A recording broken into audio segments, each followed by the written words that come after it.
Zee 24 तास एक पाऊल पुढे।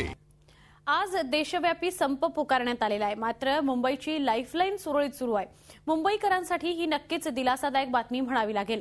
रेल्वे, रिक्षा, बसेस, टॅक्सी आणि एसटीची सेवाही आज सुरळीतपणे सुरू राहणार आहे। तर अत्यावश्यक सेवाही चालू राहणार आहेत। शरद राव यांची रिक्षा संघटना आजच्या संपात सहभागी नाहीये, तर क्वाड्रोज यांची टॅक्सी युनियनही संपात सहभागी नाहीये।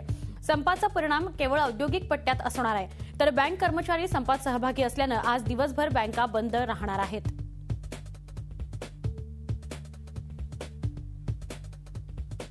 आजच्या भारत बंदचा मुंबईत फारसा परिणाम जाणवत नाहीये। मुंबईची जीवनवाहिनी असलेली रेल्वे सेवा सुरळीत आहे।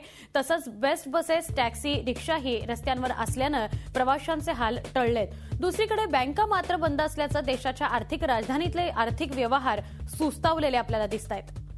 रेल्वे सुरळीत आहेत, बस सेवा सुरळीत सुरू आहे, टॅक्सी आणि रिक्षा यांची सेवा सुद्धा रस्त्यांवर व्यवस्थित आहे। त्यामुळे जीवनवाहिनी समजली जाणारी रेल्वे असो किंवा इतर सगळ्या सेवा सगळ्या सर्वसामान्यांना मिळत आहेत। फक्त बँका मात्र 3 दिवस बंद आहेत, कालचा दिवस आणि आज आणि उद्याचा संपाचा दिवस।